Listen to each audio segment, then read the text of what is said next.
السلام علیکم دوستو، کیسے امید کرتا ہوں کہ آپ سب خیر خیریت سے ہوں گے۔ دوستو، پاکستان بمقابلہ نمیبیا کے درمیان یہ میچ کھیلا جائے گا۔ اس میچ کے حوالے سے بات کرنے والا ہوں کہ پاکستان ٹیم میں تبدیلیاں ہونے والی ہیں۔ اس ویڈیو کے اندر بات کرنے والا ہوں کہ پاکستان کرکٹ بورڈ کے چیئرمین رمیز راجہ حیدر علی کے بارے میں کیا کہتے ہیں۔ کیا حیدر علی نمیبیا کے درمیان میچ میں ہوں گے یا نہیں ہوں گے، اس حوالے سے مکمل رپورٹ بتانے والا ہوں۔ دوستو، پاکستان کرکٹ ٹیم کے سچے اور پکے فینز ہیں تو اس ویڈیو کو لائک کریں، چینل کو سبسکرائب کریں، بیل آئیکن دبا کر آل پر لازمی کلک کر دینا ہے۔ تو دوستو، بڑھتا ہوں ویڈیو کی جانب اور آپ دوستوں کو بتاتا ہوں اس حوالے سے مکمل تفصیل۔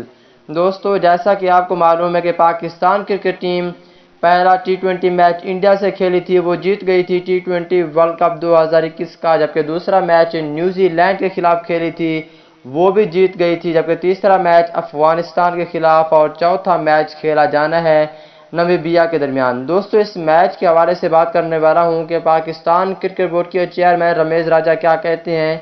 پاکستان کرکٹ ٹیم کے نیو ٹیلنٹ کھلاڑی جس کا نام ہے حیدر علی، کیونکہ حیدر علی بہت ہی اچھے کھلاڑی ہیں اور حیدر علی کو ٹی20 ورلڈ کپ 2021 کے لیے موقع دینا چاہیے تھا، اور رمیز راجہ کہتے ہیں کہ کوشش کریں گے کہ ٹی20 ورلڈ کپ 2021 میں حیدر علی کو موقع دیں گے، لیکن اسی وقت ہی پتہ چلے گا کہ موقع دیا جائے گا یا نہیں دیا جائے گا۔